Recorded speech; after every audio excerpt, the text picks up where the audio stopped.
عمر بن خطاب رضی اللہ تعالیٰ عنہ کی کسل ٹائم پر ہی مسلمانوں کے دوسرے خلیفہ بنے، کیونکہ ایٹ دا سیم ٹائم مسلمان اس وقت دنیا کے سب سے بڑے سپر پاور رومن اور پرجن امپائر سے لڑ رہے تھے۔ ان تینوں امپائرز میں فرق یہ تھا کہ رومن امپائر پچھلے 1000 سال سے دنیا کی سب سے بڑی سپر پاور اور پرجن امپائر بھی پچھلے 800 سال سے دنیا کی دوسری بڑی سپر پاور تھی، اور ان دونوں میں سے ایک ہی ٹائم پر لڑ کون رہا تھا؟ مدینہ کی ریاست، جو اس سب سے صرف کچھ ہی سالوں پہلے بنی تھی۔ لیکن ان سب چیزوں سے ڈرنے کی بجائے حضرت عمر باقی صحابہ نے پہلے خلیفہ حضرت ابو بکر کو رسول اللہ صلی اللہ علیہ وسلم کے پاس دفنات، جس کے بعد پہلی بار حضرت عمر مسلمانوں کے خلیفہ بنے۔ جب محمد صلی اللہ علیہ وسلم زندہ تھے تو لوگ انہیں رسول اللہ کے ٹائٹل سے پکارتے تھے، لیکن ان کی وفات کے بعد لوگ کنفیوز ہو گئے کہ اب ابو بکر کو رضی اللہ تعالیٰ عنہ کے لیے کون سا ٹائٹل یوز کیا جائے، تو حضرت ابو بکر رضی اللہ تعالیٰ عنہ نے اپنے لیے بادشاہ، سیزن اور کسرا جیسے ٹائٹل چھوڑ کر خلیفہ کا نام چوز کیا، اور اب حضرت ابو بکر کے بعد حضرت عمر نے اپنے لیے امیر المومنین کا ٹائٹل چوز کیا۔ جب حضرت عمر رضی اللہ تعالیٰ عنہ خلیفہ بنے تو مسلمانوں کی ایک فوج خالد بن ولید کی لیڈرشپ میں رومن امپائر سے لڑ رہی تھی، اور ایک دوسری چھوٹی فوج پرشین امپائر میں تھی، لیکن حضرت عمر کو رومن امپائر کی فوج سے زیادہ پرشین امپائر کی فوج کی فکر تھی، کیونکہ وہ خالد بن ولید جیسا جنرل موجود نہیں تھا۔ خلیفہ بننے کے بعد جب انہوں نے دیکھا کہ پورے عرب کے لوگ ان کے ہاتھ پر بیعت کرنے کے لیے مدینہ آ رہے ہیں، تو انہوں نے اس ٹائم کو یوز کر کے پرجن امپائر میں مسلمانوں کی مدد کے لیے ایک نئی فوج جمع کرنا شروع کر دی۔ لیکن یہاں ایک بہت بڑا مسئلہ ہوا کہ حضرت عمر مسجد نبوی کو بار بار مسلمانوں کو جہاد کی طرف اڑاتے رہے، لیکن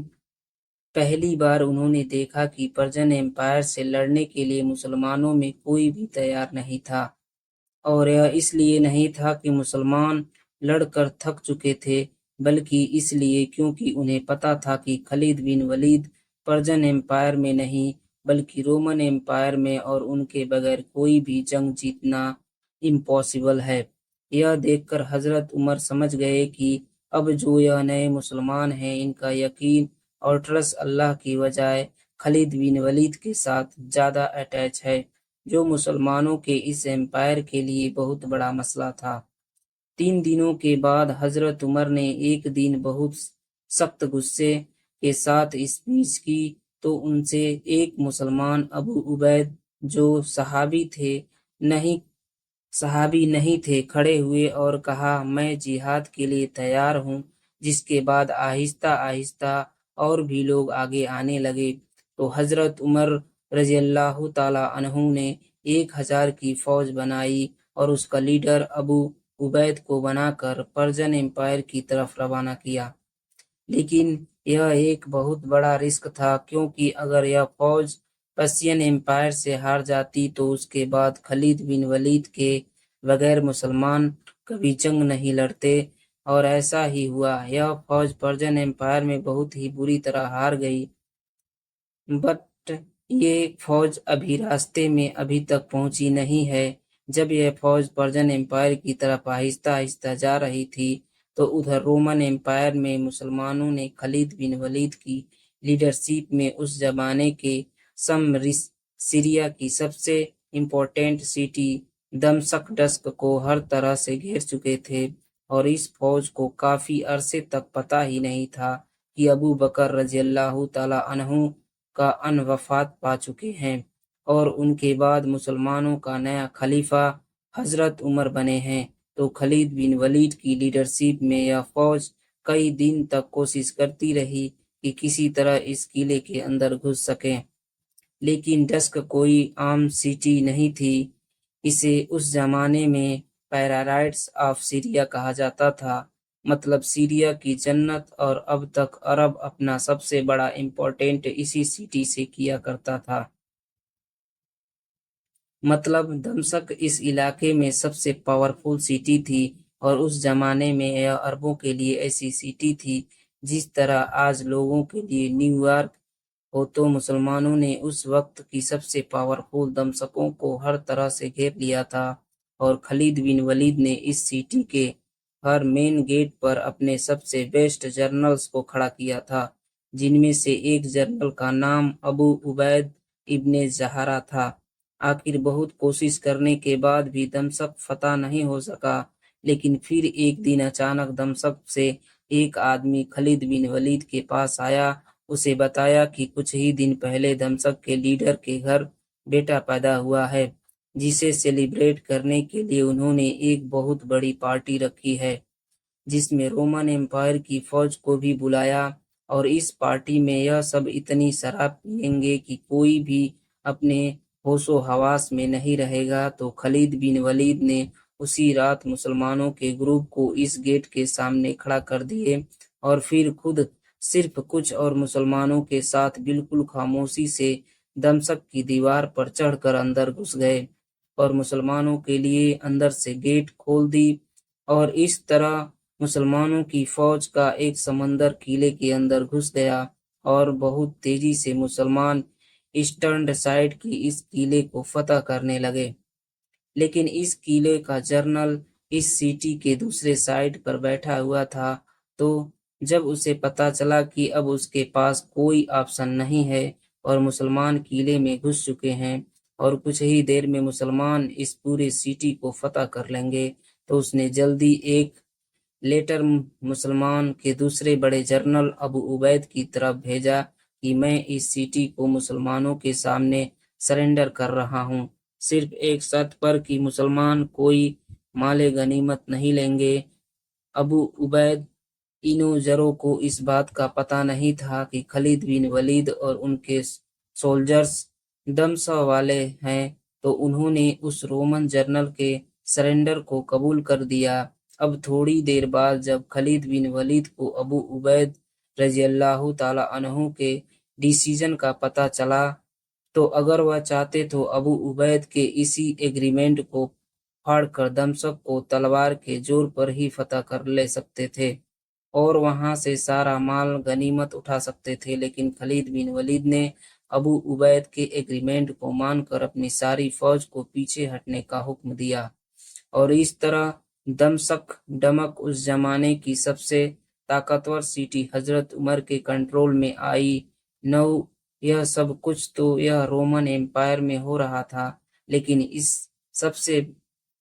इस सबसे बहुत दूर पर्शियन एम्पायर की तरफ फौज रवाना की गई। वो बिल्कुल पहुंचने ही वाली थी, और पहुंचने के साथ ही अबू उबैद ने देखा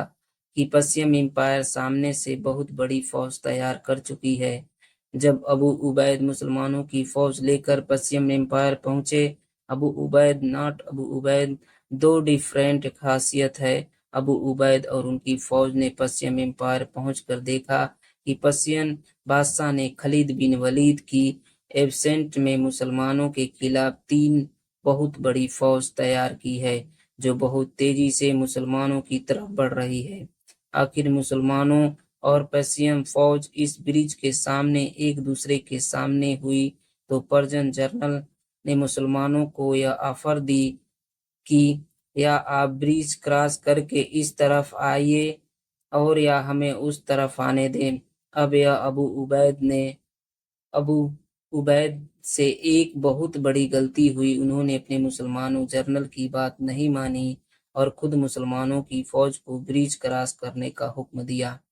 अबू उबैद खुद सहाबी नहीं थे, और इनकी एज भी बहुत कम थी। जब हजरत उमर रज़ियल्लाहु ताला अन्हु ने इन्हें मुसलमानों की फौज का जनरल बनाया, तो सहाबा ने कहा कि आप इसे नहीं बल्कि किसी सहाबी को जनरल बनाइए। लेकिन अबू उबैद वो वाहिद इंसान थे जो सबसे पहले जिहाद के लिए खड़े हुए थे, इसलिए हजरत उमर ने इन्हें एक ऐसी फौज का कमांडर बनाया जिसमें इनके अंडर बहुत सारे सहाबा कराम भी थे। आखिर मुसलमानों की फौज जो ऑलमोस्ट 9,000 थी, انہوں نے ब्रिज क्रॉस कर ली और जंग शुरू। अल्लाह के अकबर। रोमान एम्पायर में दमशक, मास्क और पर्शियन एम्पायर की हीरा सिटी फतह करने के बाद अब दुनिया में हर कोई मुसलमानों को एक सीरियस ग्रेट समझने लगा था। तो जब अबू उबैद ने अपने घुड़सवार हॉर्समैन को पर्शियन एम्पायर पर हमले का हुक्म दिया तो वह सामने पहली बार पर्शियन एम्पायर की फौज में हाथियों को देखकर बिल्कुल डर गए और आगे बढ़ने के बजाय पीछे भागने लगे। यह देखकर पर्शियन एम्पायर ने मुसलमानों पर हमला कर दिया और उनके हाथी बहुत सारे मुसलमानों को शहीद करने लगे। एक हाथी ने तो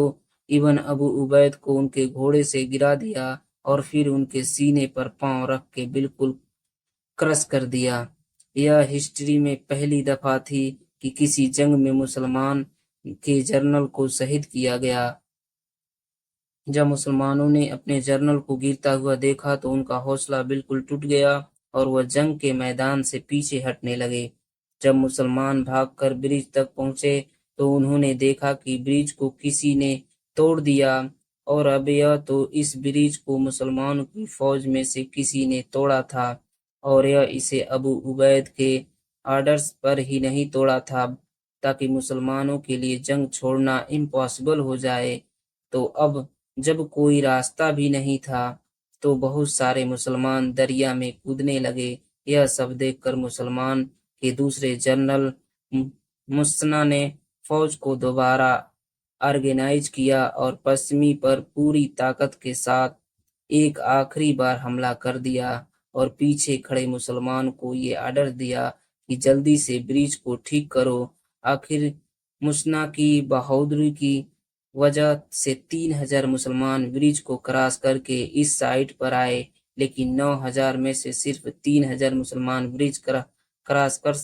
कर सके, मतलब 6000 मुसलमान इस जंग में शहीद हुए थे। पहली बार हुआ था कि मुसलमान कोई भी जंग इतनी बुरी तरह हार जाए और यह जंग हजरत उमर के खिलाफत की पहली जंग थी जिसमें उन्होंने शिकस्त हुई। एक बार भी मुसलमानों ने देखा कि एक तरफ खालिद बिन वलीद की लीडरशिप में उन्होंने दमशक जैसे अजीम सिटी को फतह कर लिया और दूसरी तरफ मुसलमान पर्शियन एम्पायर में एक अहम सी जंग हार गए, जिसके बाद ये बातें पूरी एम्पायर में फैलने लगी कि इससे पहले जब खालिद बिन वलीद पर्शियन एम्पायर में थे तो वह मुसलमान हर जंग जीत रहे थे और रोमन एम्पायर में मुसलमान हार रहे थे। फिर जब खालिद बिन वलीद एशियन एम्पायर से रोमन एम्पायर की तरफ गए तो रोमन एम्पायर में मुसलमान जंग जीतने लगे और पर्शियन एम्पायर में हार गए। इन सारे हालात ये मुसलमानों का ये माइंड सेट बनने लगा कि जंग में फतह सिर्फ सैफुल्लाह खालिद बिन वलीद की लीडरशिप नहीं मिल सकती और उनके बगैर चाहे जो भी जंग नहीं जीत सकता। तो जब खालिद बिन वलीद मुसलमानों की फौज के जनरल होते तो उनकी फौज भी फुल मोराल के साथ लड़ती थी, लेकिन जब खालिद बिन वलीद नहीं होते थे तो मुसलमान उस पैशन के साथ जंग नहीं लड़ते थे। इन सारी बातों को मदीना में बैठे मुसलमान के खलीफा हजरत उमर रजी अल्लाह ताला अन्हु को बहुत अच्छी तरह पता था। तो इन सारे हालात को कंट्रोल करने के लिए उन्होंने एक बहुत सी सख्त डिसीजन ली। अब टाइम आ गया कि मुसलमानों के इस फौज के अजीम जनरल खालिद बिन वलीद को उनकी पोजीशन से हटा दिया जाए और उनकी जगह एक नया आर्मी चीफ लगाया जाए।